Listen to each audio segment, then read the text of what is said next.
Hello दोस्तों, आप सभी का स्वागत है हमारे यूट्यूब चैनल युवा विद्यार्थी संघ नंबर 1 पे। तो दोस्तों, आज हम लोग कक्षा 7 का हिंदी पढ़ेंगे। आज हम लोग पाठ 17 पढ़ेंगे। हमारे पाठ का नाम है वरदान मांगूंगा नहीं। तो आइए इस पाठ का प्रश्न उत्तर देखते हैं। सबसे पहले देखेंगे कुछ करने को, जिसमें पहला प्रश्न है कि हम बहता जल पीने वाले मर जाएंगे भूखे प्यासे। ये एक कविता है। दूसरी कविता को देखते हैं। कहीं भली है कटक निबौरी कनक कटोरी की मैदा से। ये दोनों जो है अलग अलग कविताएं हैं। आइए आगे देखते हैं प्रश्न में। उपयुक्त कविता भी शिवमंगल सिंह सुमन जी की ही है। दोनों कविताओं में क्या समानता तथा क्या अंतर है, लिखिए। तो चलिए देखते हैं क्या इनमें समानता है। दोनों कविताएं आत्मविश्वास और स्वाभिमान से भरी हुई हैं। इनमें अंतरों को देखेंगे। अंतर है, वरदान मांगूंगा नहीं में कवि अपने सिद्धांतों के साथ समझौता नहीं करना चाहता है, जबकि उपरोक्त कविता में कवि सांसारिक बंधनों से नहीं बंधना चाहता है, बल्कि आजाद रहना चाहता है। प्रश्न 2 नंबर देखते हैं। जीवन महासंग्राम है के समान भाव की कुछ सूक्तियां एकत्र करके लिखिए। तो इसका उत्तर देखते हैं। जिंदगी एक संघर्ष है। अगला, जीवन एक संघर्ष है। और अगला है, जीवन एक युद्ध समान है। आइए अगले प्रश्न की ओर देखते हैं। विचार और कल्पना, जिसमें पहला प्रश्न है, कवि दया की भीख नहीं लेना चाहता। इस संबंध में आपके क्या विचार हैं, लिखिए। तो इसका उत्तर है, कवि दया की भीख नहीं लेना चाहता। इससे कवि के स्वाभिमानी स्वभाव का पता चलता है। प्रश्न 2 नंबर देखते हैं। यह भी सही वह भी सही का प्रयोग किन परिस्थितियों के लिए किया गया है। तो इसका उत्तर है, जीवन संग्राम के संघर्षरत रहना ही मनुष्य का कर्तव्य है। इसमें विजय भी होती है और हार भी। दोनों एक ही सिक्के के दो पहलू हैं। अगला प्रश्न देखते हैं 3 नंबर।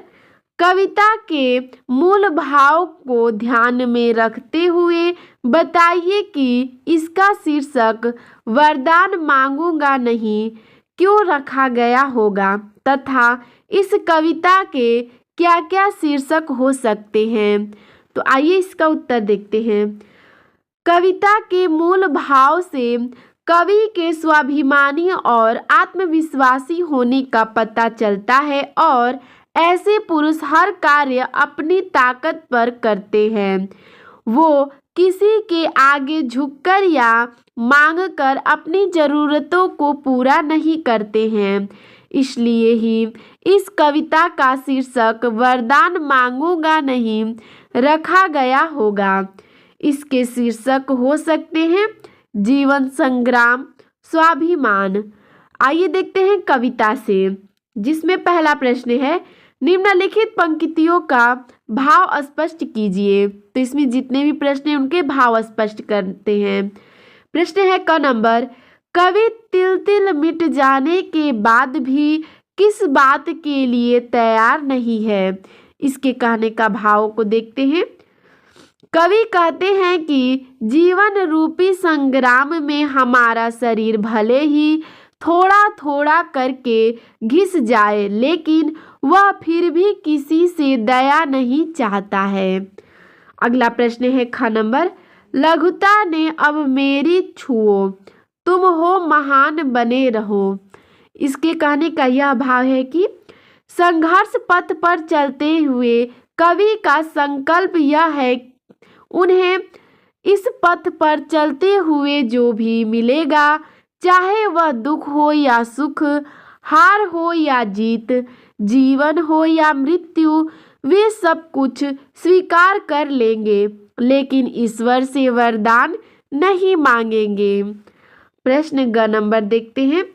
कुछ भी करो, कर्तव्य पथ से, किंतु भागूंगा नहीं। तो इसके कहने का भाव यह है कि कर्तव्य पथ के विषय में कवि का दृढ़ संकल्प यह है कि चाहे उनके हृदय को कितना भी पीड़ा हो क्यों ना पहुँचाए जाए, चाहे उन्हें कितना ही अभिशापों को क्यों ना झेलना पड़े, लेकिन वे अपने कर्तव्य पथ से पीछे नहीं हटेंगे। अर्थात उन्हें रोकने के लिए चाहे उनके साथ जो कुछ भी किया जाए, वे अपने कर्तव्य को हर हाल में निभाएंगे। प्रश्न है 2 नंबर, निम्नलिखित पंक्तियों को उनके सही अर्थ में मिलाइए। तो दोस्तों इसमें हम लोगों ने मिला दिया है इसके सही अर्थ में। आइए देखते हैं। क्या हार में क्या जीत में, चिंतित नहीं भयभीत मैं। तो देखिए इसका इसमें मिलान करेंगे, हार हो या जीत, मैं जरा भी भयभीत नहीं। अगला ख नंबर है, मैं विश्वास की संपत्ति चाहूँगा नहीं। इसका इसमें मिला देंगे कि मैं संसार की संपदा की कामना नहीं करूँगा। अगला है, यह हार एक विराम है, जीवन महासंग्राम है। इसका यह इसमें मिला देंगे कि जीवन स्वयं ही महासंघर्ष है, इसमें हार को क्षणिक विश्राम के रूप में लेना चाहिए। अगला प्रश्न देखते हैं 3 नंबर, कविता में जीवन को महासंग्राम क्यों कहा गया है। तो इसका उत्तर है, कविता में जीवन को महासंग्राम कहा गया है क्योंकि इसमें कठिनाइयों पर संघर्षरत रहकर उन पर विजय प्राप्त करने का भाव होता है। अगला देखते हैं भाषा की बात, जिसमें पहला प्रश्न है, इस कविता में एक पंक्ति है, क्या हार में क्या जीत में। इसमें एक ही पंक्ति में हार और जीत 2 परस्पर विलोम शब्द आए हैं। आप भी कुछ ऐसे पंक्तियां बनाइए जिनमें 2 परस्पर विलोम शब्द एक साथ आए हों, जैसे क्या सुख में क्या दुख में। ठीक है, आइए देखते हैं। इसी प्रकार है, इसका उत्तर है, पहला है क्या सुखी में क्या गम में। दूसरा है क्या ऊपर में क्या नीचे में। तीसरा है क्या आगे में क्या पीछे में। चौथा है क्या लेने में क्या देने में। अगला है 5 नंबर, क्या रहने में क्या जाने में। 6 नंबर है क्या अंदर में क्या बाहर में। ठीक है, आइए देखते हैं प्रश्न 2 नंबर, पाठ में आए तुकांत शब्द छांटकर उनका अपने वाक्यों में प्रयोग कीजिए। हमने कुछ शब्द छांटकर लिखा है, आइए उनको देखते हैं। ठीक है, जैसे है विराम, महासंग्राम, जीत, भयभीत, ताप, अभिशाप। तो आइए देखते हैं। पहला है, शुद्ध भाषा में विराम चिन्हों का ध्यान रखना चाहिए। दूसरा, जीवन एक महासंग्राम है। तीसरा, महाभारत युद्ध में पांडवों की जीत हुई। चौथा है कायर रण क्षेत्र में भयभीत होकर भाग जाते हैं। आगे है भूमध्य रेखा पर सारे वर्ष ताप उच्च होता है। 6 नंबर है अशिक्षित रहना एक अभिशाप है। प्रश्न 3 नंबर देखते हैं। जन मतलब होता है लोग, जन जन की आवाज है, हम सब एक हैं। जान अर्थात प्राण, क्या बताऊं वह हमेशा मेरे जान के पीछे पड़ा रहता है। अगला है ऊपर के शब्दों जन जान में केवल एक मात्रा के हेर फेर से उनके उच्चारण और अर्थ दोनों ही बदल गए हैं। नीचे कुछ शब्द युग्म दिए जा रहे हैं, उनका अर्थ स्पष्ट करते हुए अपने वाक्यों में प्रयोग कीजिए तथा ऐसे 5 शब्द युग्म आप भी ढूंढिए। जैसे शब्द दिया गया है सूत सूत, ठीक है, तन तान, मन मान, कुल कुल, नम नाम, नीर निड, क्रम कर्म। तो आइए देखते हैं। सूत मतलब पुत्र, इसका मतलब इसका देखेंगे। लौ कुश राम के सूत थे। और ये कहता है सूत मतलब कि धागा, ठीक है। रेशम का सूत बहुत पतला होता है। तन अर्थात शरीर, तन स्वच्छ रखना चाहिए। तान अर्थात गाने की लय, ठीक है। तानसेन का तान बहुत अच्छा था। अगला है मन अर्थात इच्छा, विचार, भाव। प्रत्येक व्यक्ति को अपने मन पर नियंत्रण रखना चाहिए।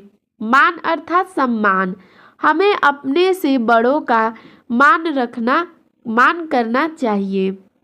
कुल अर्थात वंश या खानदान।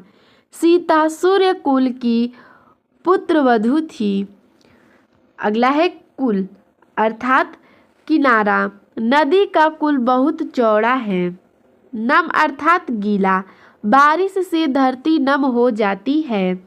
नाम अर्थात यश, रामायण में राम नाम का गुणगान है। अगला है नीर मतलब पानी, मुझे नीर बहुत पसंद है। अगला है नीड़ मतलब घोंसला, इसका हो जाएगा चिड़िया अपना नीड़ बहुत मेहनत से बनाती है। क्रम अर्थात सिलसिलेवार, पुस्तकों को क्रम से रख दो। अगला है कर्म अर्थात कार्य, अच्छे कर्म का फल ही भी अच्छा होता है। अगला है सही विकल्प बताना है, ठीक है। देखिए प्रश्न है, तिल तिल मिटूंगा पर दया की भीख नहीं मांगूंगा क्योंकि। तो इसमें 2 नंबर सही है, जीवन महासंग्राम है। अगला देखते हैं प्रश्न 5 नंबर, स्मृति सुगध प्रहरों के लिए क्या नहीं चाहूंगा। तो देखिए इसका पहला सही है, विश्व की संपत्ति। प्रश्न 6 नंबर है, किन किन परिस्थितियों में कवि अपने कर्तव्य पथ से हटना नहीं चाहता है। तो इसका पहला सही है, हृदय को ताप एवं अभिशाप प्राप्त होने पर, ठीक है।